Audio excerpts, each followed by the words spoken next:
CD8, CD4, los T helper, linfocitos B y las células dendríticas. Los T helper o los TH1 están relacionados a lo que es la enfermedad de Crohn, ya que aquí van a inducir una inflamación granulomatosa transmural, y los TH2 están más relacionados a la colitis ulcerosa, ya que van a inducir la secreción superficial de la mucosa. Los TH17 son responsables del reclutamiento de los neutrófilos.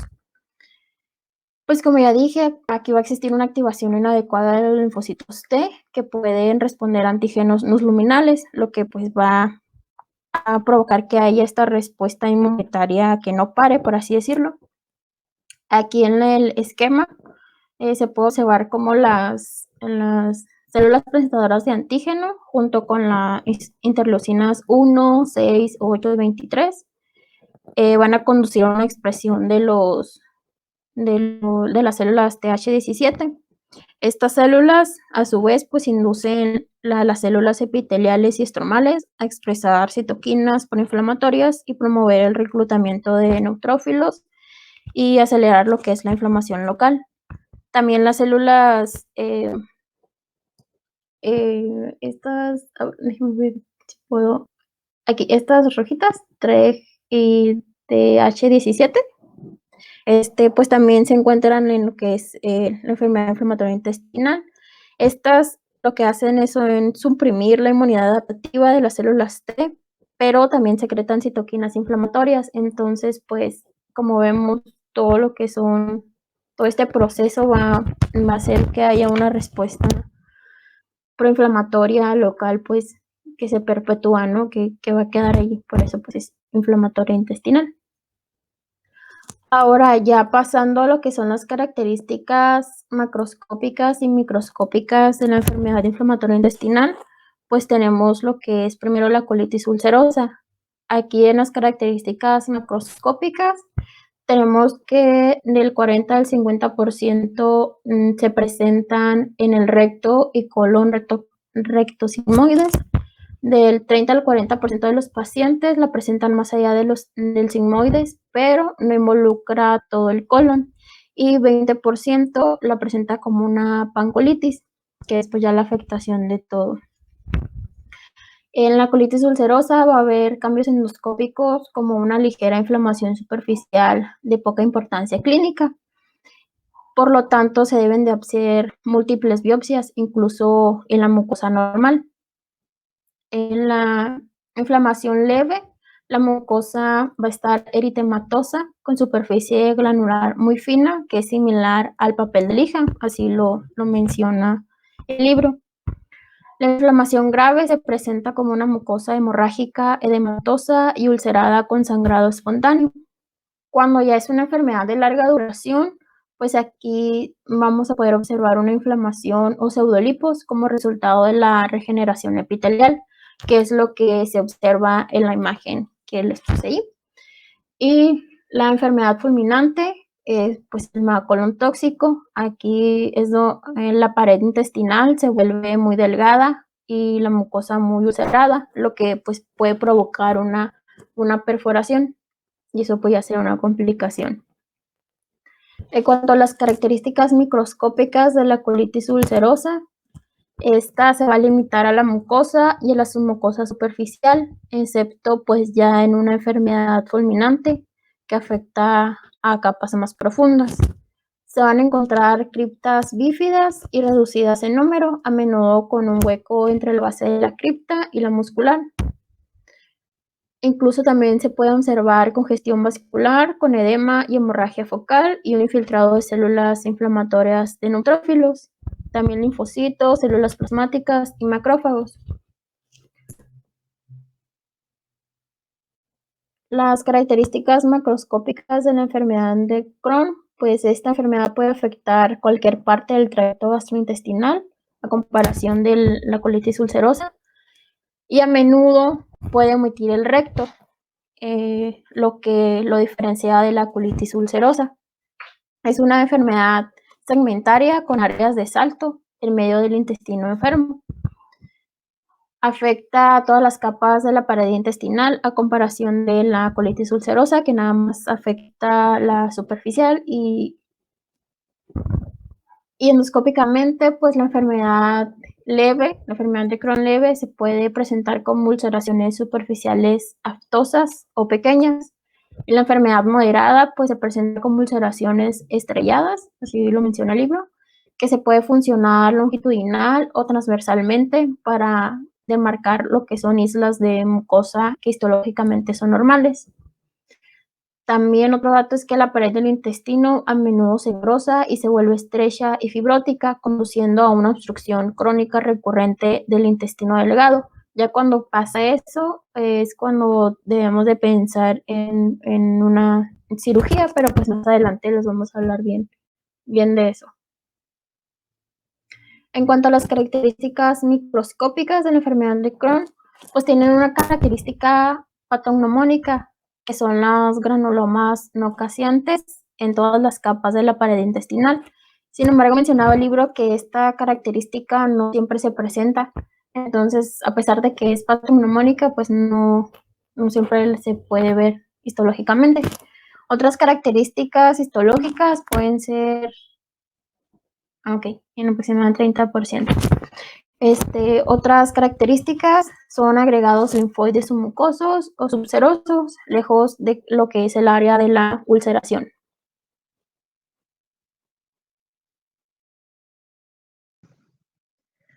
Bueno, continuando con la colitis ulcerosa, las manifestaciones clínicas, pues se menciona que la gravedad de los síntomas se van a correlacionar con la extensión de la enfermedad y que aunque la colitis ulcerosa suele presentarse de forma aguda, los síntomas suelen estar presentes por semanas o por meses. Y pues dentro de los síntomas principales está la diarrea, el sangrado rectal, el dolor abdominal cólico, el tenesmo y la presencia de moco. En los pacientes con proctitis van a presentar sangre fresca o mucosidad ensangrentada mezclada con heces o sobre la superficie de una es normal o dura. Estos pacientes también a menudo tienen tenesmo o urgencia con sentimiento de evacuación incompleta. También, pues el tránsito se va a ralentizar, por lo que van a presentar estreñimiento y se menciona que en esos pacientes es raro que tengan dolor abdominal. Y cuando la enfermedad se extiende más allá del recto, la sangre va a mezclarse con las heces o puede también verse una diarrea muy sanguinolenta. Estos pacientes tienen múltiples evacuaciones, y la diarrea se menciona que a menudo se presenta nocturna o postprandial. Otros de los síntomas que pueden presentar es pérdida de peso, fatiga, anorexia, fiebre, náuseas y vómitos. Y en el examen físico, los pacientes con proctitis van a tener un canal anal sensible y sangre en el examen rectal. Y cuando la enfermedad es más extensiva, los pacientes tienen sensibilidad a la palpación, sobre todo en la parte del colon que está inflamada.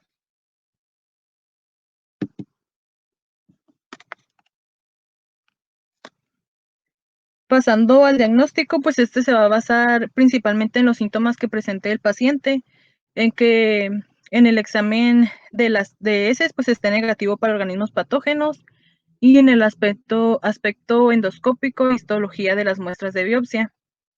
En cuanto a los exámenes de laboratorio, cuando la enfermedad es activa, va a estar asociada con una proteína C reactiva y una velocidad de sedimentación globular aumentada. También pueden presentar un aumento de la calprotectina fecal. Se menciona que esta va a estar correlacionada con el grado de inflamación. Y cuando los pacientes tienen una enfermedad grave,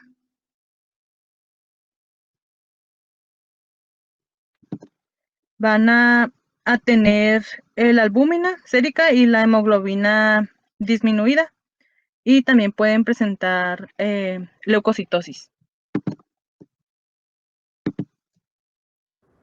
¿Qué es la calprotectina fecal?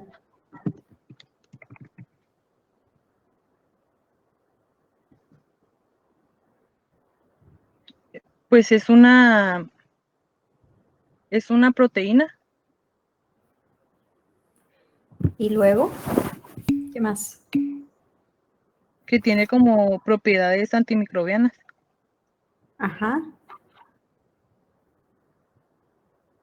¿Y qué significa? O sea, ¿para qué la buscas? ¿A quién se la haces o cómo?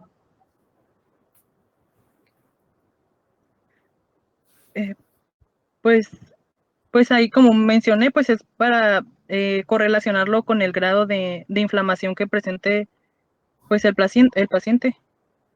Ajá. Pero entonces, si tú tienes un paciente que ya le hiciste una colonoscopía y pues le vas a hacer también la calprotectina fecal. Eh, ¿Te sirve de pues, algo? pues no estoy segura, pero yo creo que no, porque también con la endoscopía se mencionaba que se puede ver el grado de inflamación. Así es, la calprotectina pues es una, como dices, una proteína que está en los granulocitos, tiene propiedades antimicrobianas. Entonces, cuando nosotros la buscamos en las heces, normalmente si está positiva y arriba de cierto nivel, nos indica que pues hay alguna inflamación severa en el intestino.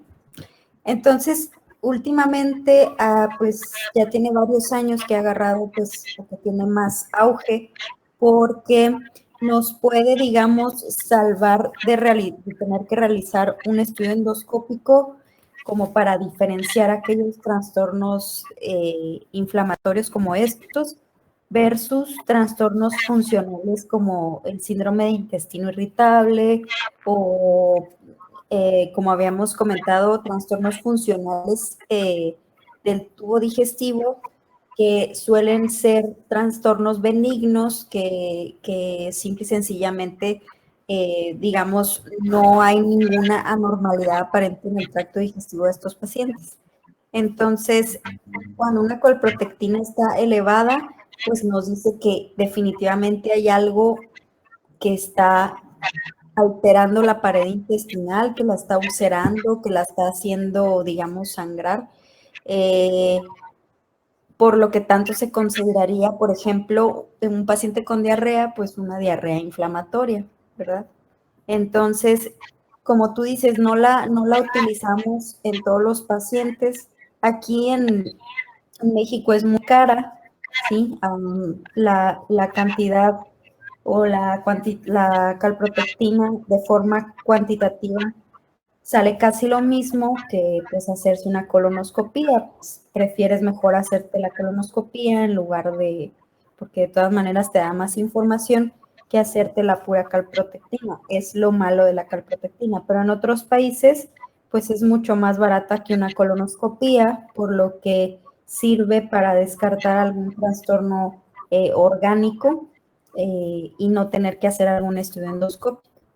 Y también se puede utilizar para el seguimiento en los pacientes que ya tienes diagnóstico de enfermedad inflamatoria intestinal y que ya aparentemente tienen una buena remisión clínica, pues te puede ayudar para ver si, aunque clínicamente aparentemente está bien, si en realidad el paciente no tiene este marcador de inflamación en sus heces. ¿Ok? Muy bien, síguela. Ok.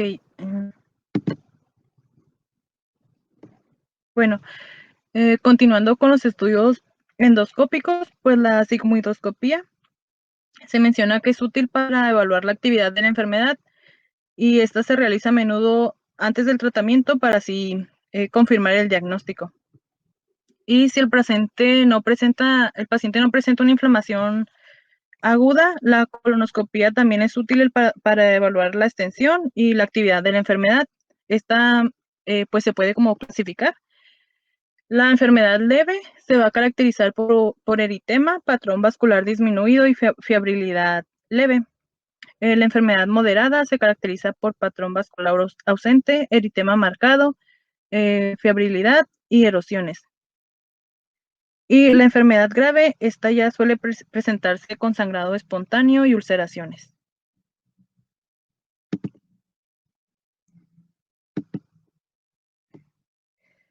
El enema de Vario también va a poner a manifiesto la extensión de la enfermedad y también es útil para definir otras lesiones asociadas.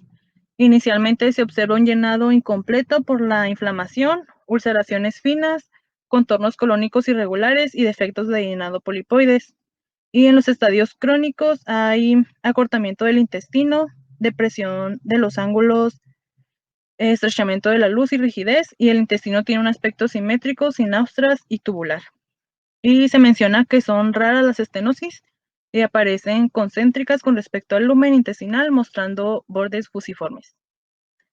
En cuanto a la tomografía computarizada y la resonancia magnética, estas se menciona que no son tan útiles como pues el examen endoscópico para realizar el diagnóstico. Y los hallazgos típicos van a incluir un espesamiento mural suave menor a 1.5 centímetros, una densidad de pared no homogénea, ausencia de engrosamiento del intestino delgado, aumento de la grasa perirectal y presacral y adenopatía.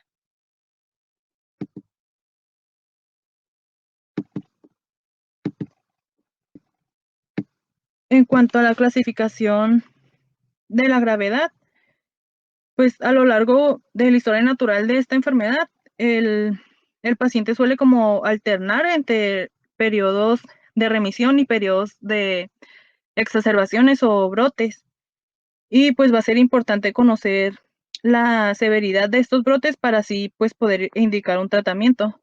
Hay dos evaluaciones que se mencionan, que es el índice de Mayo, en el que se toma en cuenta la frecuencia de las deposiciones, el sangrado rectal, la mucosa y la evaluación clínica global.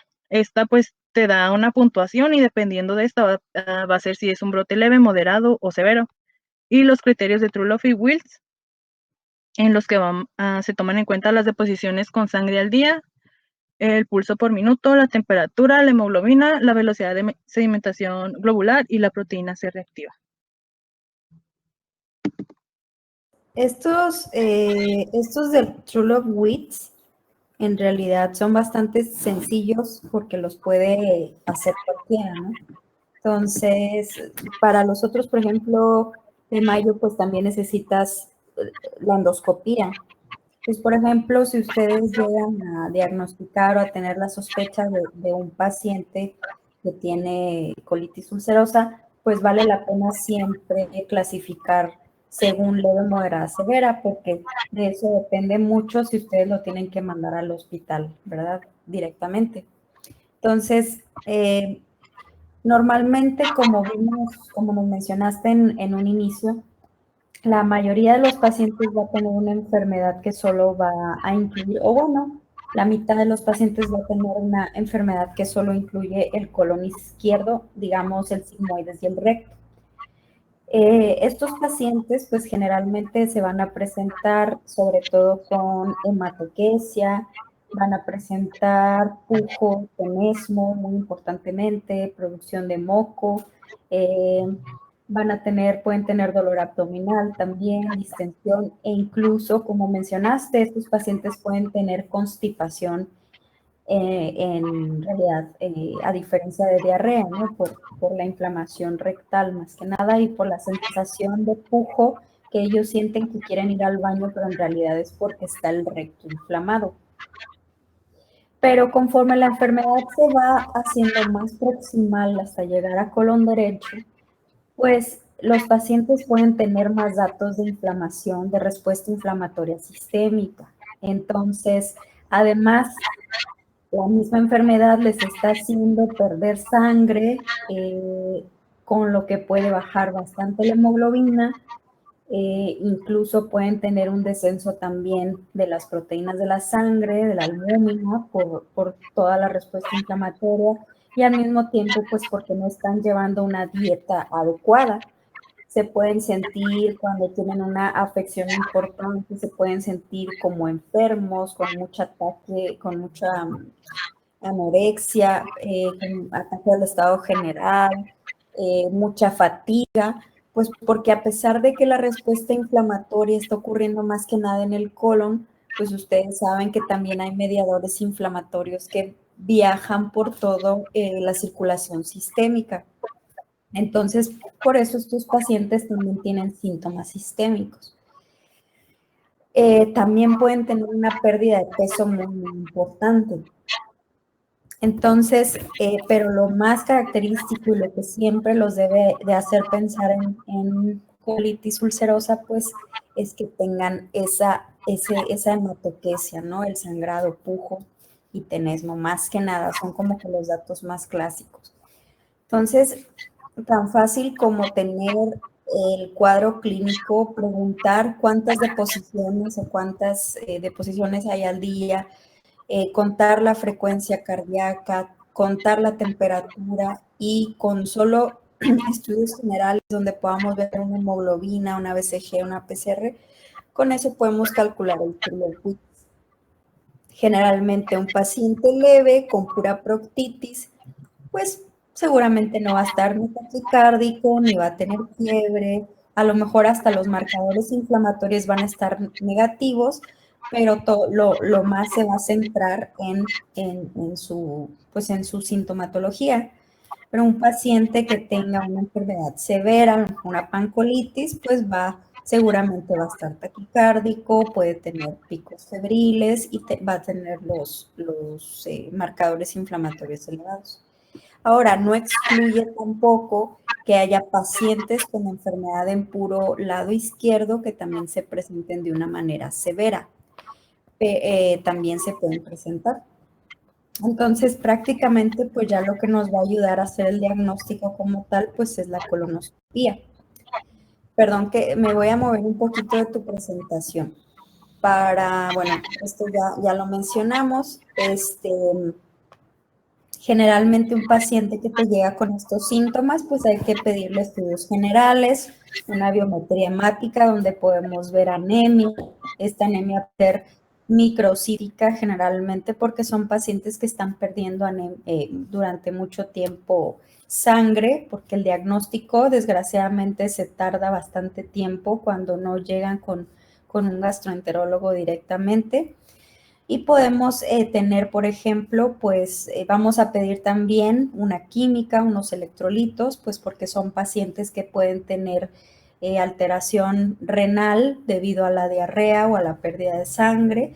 También pueden tener alteraciones electrolíticas por lo mismo, así que solemos pedir todos estos estudios. También pedimos pues los marcadores inflamatorios inespecíficos como la BCG y la PCR, y en las pruebas de función hepática podemos ver la albúmina, que también nos sirve como marcador de severidad, generalmente cuando está disminuida, menor de 3.5, entonces el paciente pues tiene seguramente pues tiene un estado nutricional deficiente, ¿no? Y pues también podemos tener leucocitosis cuando hay una respuesta inflamatoria muy, muy alterada. En la colonoscopía, pues definitivamente es el paso más importante para hacer el diagnóstico. ¿Por qué? Porque con eso vamos a ver la extensión de la enfermedad, que nos va a ayudar a clasificarla, pero al mismo tiempo también el tipo de inflamación, que aquí no la dividieron muy sencillamente en leve, moderada y grave. Aquí donde nos dicen patrón vascular disminuido, pues se refiere a que los vasitos sanguíneos que normalmente se ven en un fondo rosado, muy, muy característicos en el colon, pues se ven perdidos por ahí por el edema de la pared. Y pues conforme aumenta la inflamación, a pesar de no ser transmural, pues va a llegar el punto en que se va a empezar a ulcerar. Y en este punto, pues estamos hablando de una enfermedad grave que aparte pues tiene mucho más sangrado. Un paciente con megacolon tóxico, ¿se acuerdan que les comentaba también en el Clostridium que es la otra causa más común de megacolon tóxico? Pues es un paciente que tiene muchos datos de respuesta inflamatoria sistémica, tiene distensión abdominal, dolor, incluso puede haber algo de irritación peritoneal, y en la radiografía pues vamos a ver el colon transverso aumentado en su diámetro mayor de 5 o 6 centímetros, ¿verdad? Entonces, cuando encontramos un paciente así, realmente pues tenemos que iniciar tratamiento inmediato, pero probablemente va a terminar en colectomía si no responden las primeras 24, 48 horas.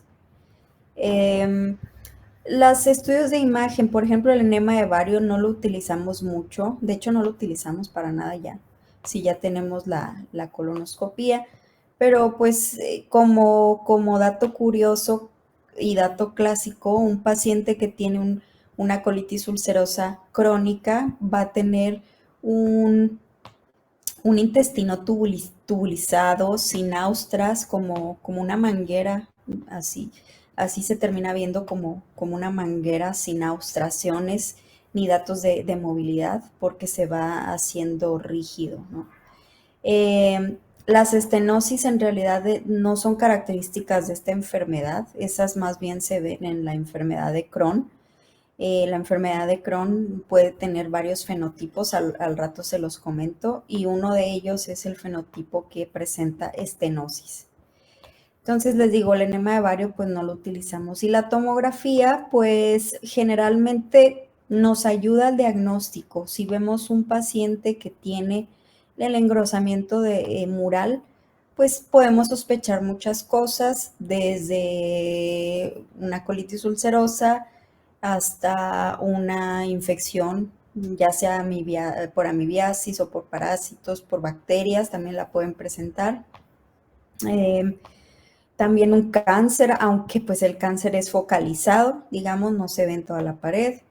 La colitis isquémica también, aguda, o también el clostridioides puede presentar el espesamiento. Entonces realmente es algo muy inespecífico, pero nos dice que hay un trastorno inflamatorio, ¿no? Entonces, ok. Si quieres continuar con las manifestaciones extraintestinales. Ok. Bueno, estos pacientes también pueden presentar manifestaciones extraintestinales. Una de ellas es el eritema nodoso.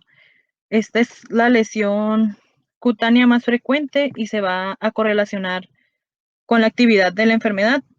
Va a aparecer sobre todo en las piernas y se menciona que responde a tratamiento de la enfermedad subyacente.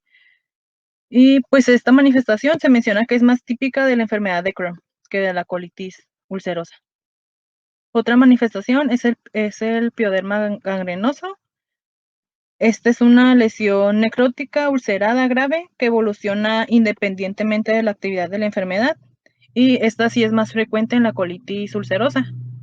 Otras son la estomatitis aftosa, la artritis, la falla de crecimiento y el retraso puberal, hepatitis autoinmune, colangitis esclerosantes, ulceración conjuntival, uveitis, nefrolitiasis, hidronefrosis, enfermedad tromboembólica y vasculitis. Y ya otras menos frecuentes son pancreatitis, alveolitis, fibrosante, neumonitis intersticial y pericarditis. Recuerden las más importantes y clásicas: el pioderma gangrenoso, el eritema nodoso, la artritis. Hay varios tipos de artritis en esta enfermedad, ¿verdad? Pero por lo menos con que se acuerden de que puede haber artritis no degenerativa. Y la colangitis esclerosante primaria, que siempre hay que sospecharla en un paciente que tiene enfermedad inflamatoria y alteración de las pruebas de función hepática, ¿no? Siempre siempre hay que tenerla en cuenta, ¿ok? Y obviamente también es bien importante los trombos. Estos pacientes hacen muchos trombos, mucha enfermedad tromboembólica, trombosis venosa profunda, que puede derivar en tromboembolismo pulmonar. Entonces también hay que proteger a estos pacientes cuando los tenemos internados contra la formación de trombos. Muy bien, síguele. Y dentro de las complicaciones, pues ya se estuvieron mencionando. La más peligrosa de las complicaciones es la perforación. Esta se menciona que se puede desarrollar en los pacientes que tienen un brote grave de la enfermedad o que se les ha complicado un megacolon tóxico. El megacolon tóxico también es pues una complicación grave y está asociado a un aumento del dolor y también pues, con la distorsión. También pueden presentar una hemorragia masiva o estenosis. Y los pacientes ocasionalmente desarrollan una fisura anal, hemorroides o abscesos.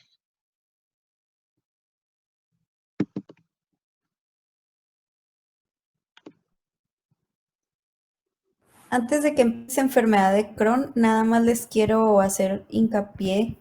Esto que dice, los pacientes ocasionalmente desarrollan fisura anal, hemorroides o absceso.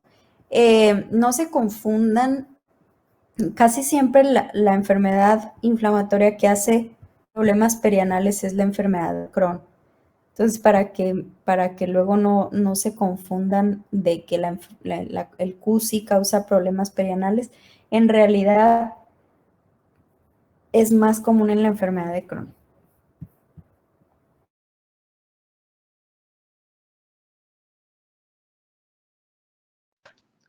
Ok, continuando con la enfermedad de Crohn, pues como ya hemos estado mencionando, pues esta es una enfermedad inflamatoria, es una enfermedad crónica transmural, pues esto quiere decir que puede afectar a todas las capas de la pared intestinal y pues esta puede involucrar cualquier parte del tracto gastrointestinal. Sin embargo, la mayoría se localiza en el ilion, el ciego y el colon. En cuanto a sus signos y síntomas, pues se puede presentar como inflamación intestinal aguda o crónica con un proceso inflamatorio. Evoluciona hacia uno de los dos patrones de enfermedad, ya sea un patrón obstructivo fibroestenótico, estenósico, o un patrón penetrante fistuloso.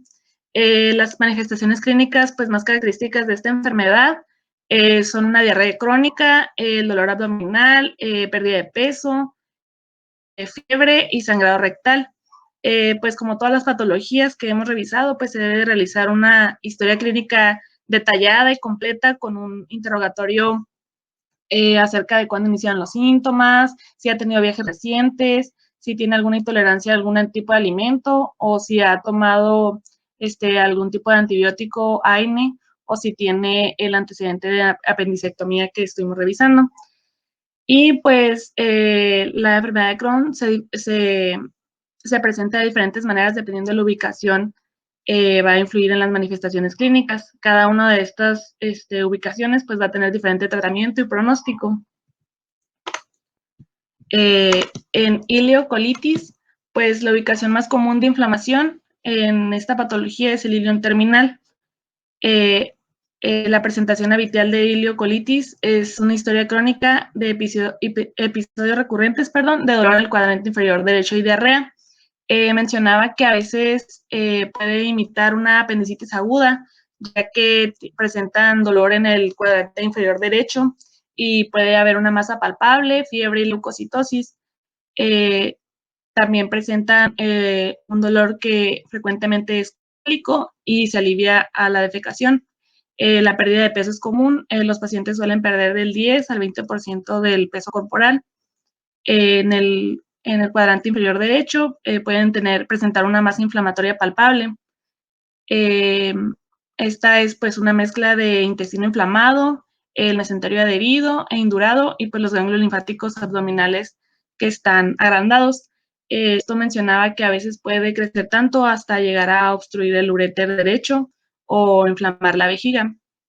También mencionaba el signo de la cuerda, que se da por el edema, hace que se engrose la pared intestinal, y la fibrosis dentro de esta masa inflamatoria palpable.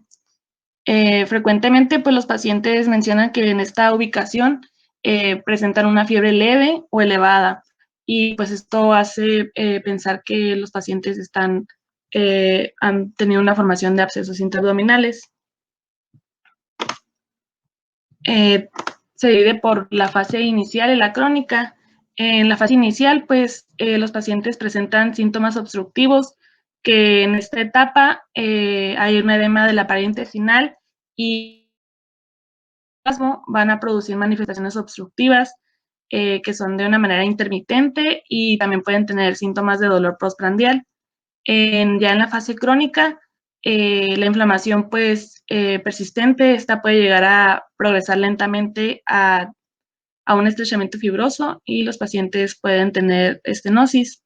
En esta fase pues ya la diarrea es reemplazada por el estreñimiento y hay una obstrucción intestinal crónica. Cuando hay episodios agudos de obstrucción, los pacientes tienen inflamación y espasmos intestinales. También puede haber impactación de alimentos no digeridos o medicamentos, que esto mencionaba que eran tratados con líquidos intravenosos o la descompresión gástrica. En cuanto a la inflamación severa de la región ileocecal, en esta lo que ocurre es que la pared intestinal se adelgaza y se puede perforar y formar fístulas en la piel adyacente, y esto puede llegar a formar una cavidad mesentérica. Ya en otra ubicación, en yeyunocolitis, esta se caracterizaba porque la inflamación extensa del intestino delgado se asociaba a la pérdida de superficies digestivas y absorbentes, y esto pues daba lugar a que y la esteatorrea, que con esto conllevaba a manifestaciones como de laboratorio, como hipolvominemia, hipocalcemia, hipomagnesemia, además como coagulopatías e hiperoxaluria con nefrolitiasis. Esto mencionaba que se llevaba a cabo un tratamiento con hierro vía oral o intravenoso. También otra de sus complicaciones sería la osteoporosis, pero esto mencionaba que por fracturas vertebrales, porque había una deficiencia de la vitamina D por lo mismo de la mala absorción y por la hipocalcemia y el uso prolongado de glucocorticoides en los pacientes.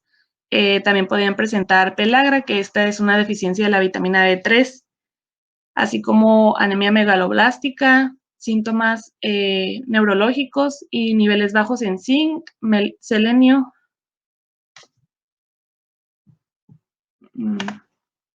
selenio y cobre y magnesio, que esta mencionaba que los pacientes tenían que tomar suplementos multivitamínicos, así como calcio y vitamina D. La diarrea en esos pacientes se mencionaba que podría ser por una estasis obstructiva, fistulización, por la mala absorción de los ácidos biliares, por la inflamación intestinal o por la disminución de la absorción de agua, o ya sea por la secreción incrementada de electrolitos. En lo que respecta de la enfermedad perianal, pues los signos y síntomas de esta mencionaba que era una fiebre leve, también podían presentar diarrea, cólico abdominal, hematoquesia, y en 1 a 2% de los casos los pacientes presentan hemorragia extrema. Esto ya es cuando la úlcera colónica es muy profunda. También presentan dolor, urgencia y diarrea. Esta es por la disminución de la elasticidad rectal. Y ya cuando la enfermedad progresa a ser una enfermedad severa, pues puede complicarse con un megacolon tóxico. La estenosis con síntomas de obstrucción intestinal ocurre en un 16% de los pacientes aproximadamente. Los vómitos, la mala absorción, mencionaba que por fístulas en el intestino, por un cortocircuito y sobrecrecimiento bacteriano. Y en las pacientes con esta patología, pues podría haber en un 10% una fístula rectovaginal. Mencionaba que la enfermedad perianal ocurre en un tercio de los pacientes. Esta se caracteriza por stenosis anal, por fístulas, incontinencia, marcas de piel hemorroidal y abscesos perirectales. Y ya en la enfermedad gastroduodenal, pues esta mencionaba que era muy rara, solo en el 5% de los casos aproximadamente. En los síntomas que caracterizan a esta enfermedad, pues son las náuseas, vómitos y dolor epigástrico. Los pacientes, pues, frecuentemente tienen gastritis granulomatosa libre de Helicobacter pylori. En esta, las fístulas del estómago o el duodeno surgen del intestino delgado o del intestino grueso, y pues estas no significan que haya una afección en el tracto gastrointestinal superior. Y ya cuando la enfermedad gastroduodenal progresa a una forma grave, pues puede obstruir, puede haber una obstrucción gástrica en el conducto de salida.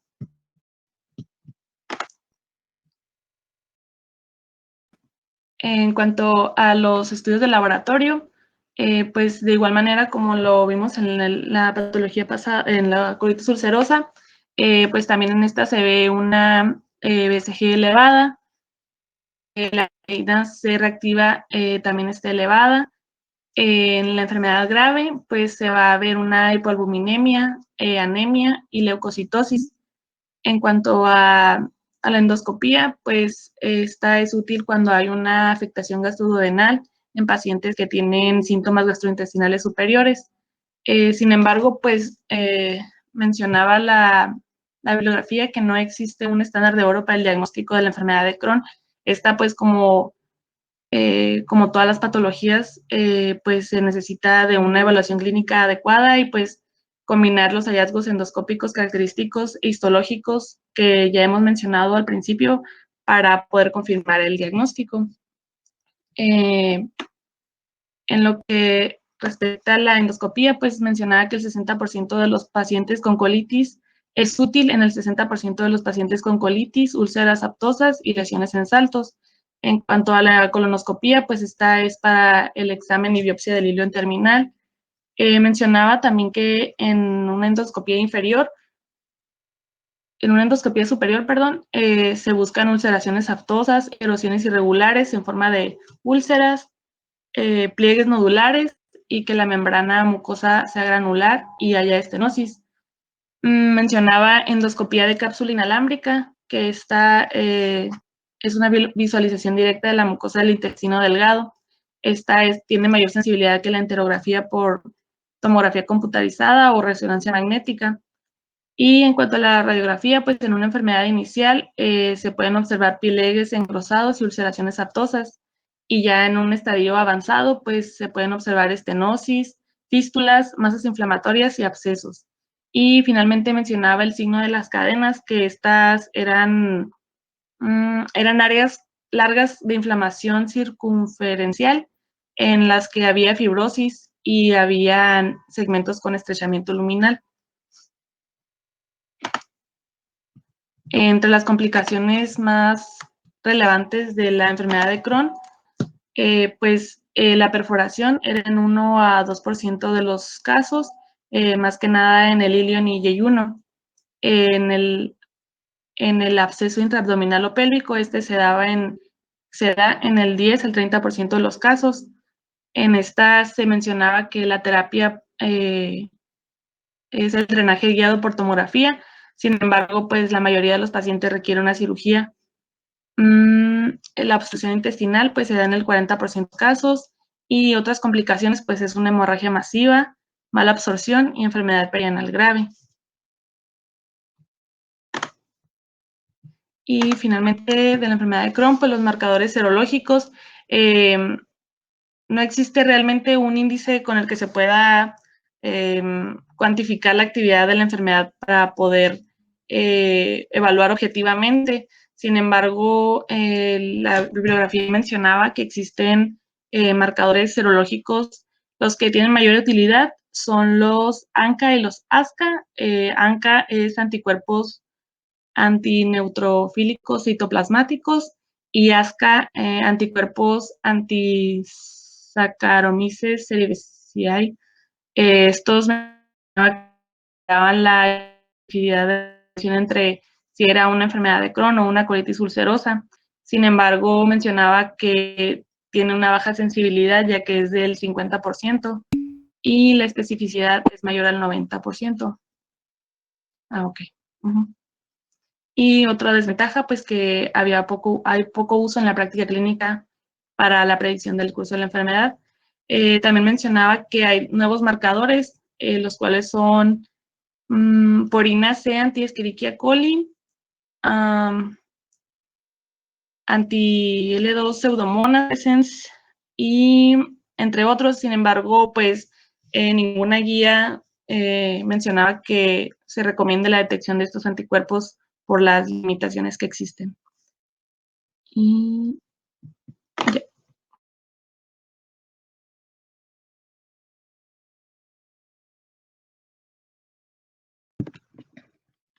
Continuando con el diagnóstico diferencial, pues hay muchas entidades, enfermedades que debemos de tener en cuenta, y el enfoque diagnóstico siempre va a depender de las manifestaciones clínicas que esté presentando el paciente. Aquí pues se mencionan algunas de las principales enfermedades que debemos de considerar. Entre las no infecciosas está la enfermedad hemorroidal, divertículos colónicos, malformaciones arteriovenosas, coloproctitis por radiación, colitis isquémica, trastornos intestinales funcionales, yeyunoileitis ulcerosa no granulomatosa y linfoma abdominal. Y en las colitis infecciosas está entamoeba histolítica, salmonella, shigella, yersenia, campylobacter, clamidia, neisseria gonorrea, Clostridium difficile, Aspergillum y Mycobacterium tuberculosis, que ya se estuvo mencionando en la clase pasada. Y pues se menciona que como no existe una prueba como clave para el diagnóstico de la enfermedad, vamos a requerir de una combinación de observaciones clínicas, de laboratorios, de de laboratorios para poder llegar al diagnóstico.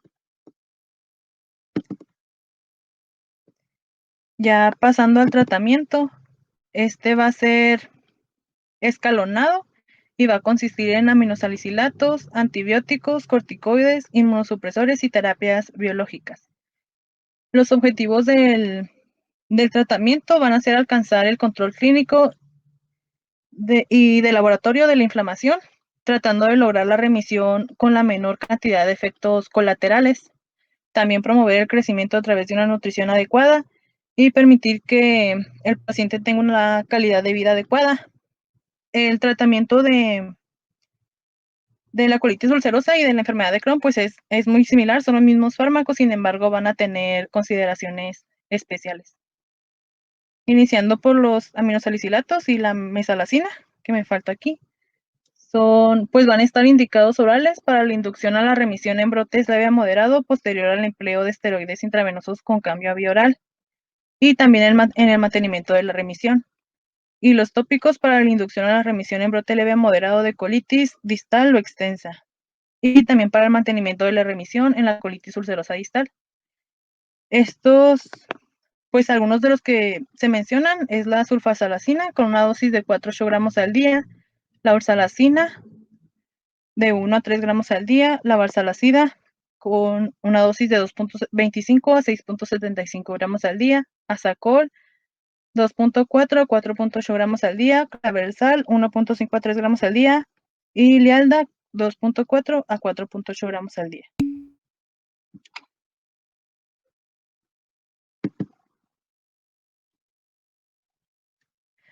Ok, y pues los antibióticos se mencionaba que van a estar contraindicados y que solamente su uso va a estar limitado a algunas condiciones, como son los procesos inflamatorios de origen infeccioso de complicaciones intraabdominales o perianales de la enfermedad de Crohn, en la inducción de la remisión de la enfermedad perianal, en enfermedad de Crohn de patrón fistulizante y en el tratamiento de la reservoritis, y también en el megacolon tóxico.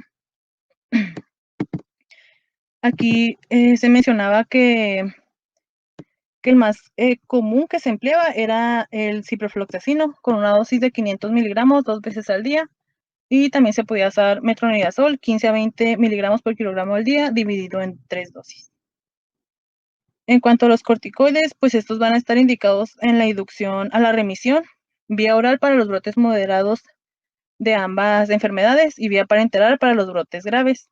Algunos de los que se utilizan es la prednisona con una dosis de 40 a 60 miligramos al día, la hidrocortisona 300 miligramos al día intravenosos, metilprednisolona 40 a 60 miligramos al día dividido en 2 dosis. Y también se menciona que se que se disponía de una preparación intestinal de budesonida que se libera en el colon y tiene pues mínimos o ningún efecto secundario sistémico. Y pues esta es una alternativa para la colitis ulcerosa moderada. Su dosis es de 9 miligramos al día por 8 semanas.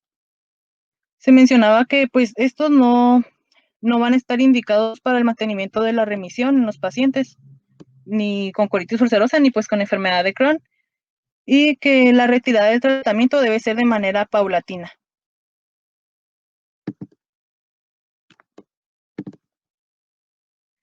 En cuanto a los inmunosupresores, está la azatioprina y el 6-mercaptopurina. Estos están indicados en la enfermedad de Crohn y colitis ulcerosa corticodependiente y corticorefractaria, también en el mantenimiento de la remisión y en el tratamiento de la enfermedad perianal activa de fístula en la enfermedad de Crohn. Y la dosis de la azatioprina es de 2 a 2.5 miligramos por kilogramos al día y del 6-mercaptopurina de 1 a 1.5 miligramos por kilogramos al día. Y pues su eficacia se va a observar de 6 a 12 semanas. Otro es el metotrexato. Este está indicado en la enfermedad de Crohn refractaria al tratamiento con azatioprina y mercaptopurina. Y en una dosis de 25 miligramos es eficaz para inducir la remisión y reducir la dosis de glucocorticoides. Y 15 miligramos a la semana son eficaces para mantener la remisión de la enfermedad de Crohn. En cuanto a la ciclosporina, este es eficaz en fístulas refractarias y en la colitis ulcerosa grave refractaria a los esteroides intravenosos, con una dosis de 2 a 4 miligramos por kilogramos al día en infusión continua.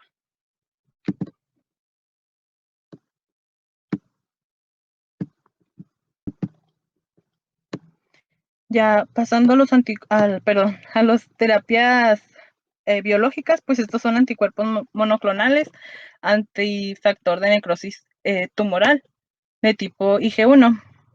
Estos van a estar indicados en la inducción a la remisión en enfermedad de cronicolitis ulcerativa en pacientes con enfermedad grave corticoresistente, en enfermedad de Crohn fistulizante no controlada con inmunosupresores y antibióticos, en enfermedad de Crohn o colitis ulcerosa corticodependiente, ante fracaso o contraindicación del tratamiento inmunosupresor, en el tratamiento de mantenimiento y en las manifestaciones extraintestinales como el pioderma gangrenoso o espondilitis anquilosante y en la reservoritis. Y algunas de las indicaciones exclusivas para el infliximab es inducción a la remisión en colitis ulcerosa activa con enfermedad grave corticorefractaria como alternativa a la ciclosporina o a la cirugía. Y en la colitis ulcerosa corticodependiente ante fracaso o contraindicación del tratamiento inmunosupresor.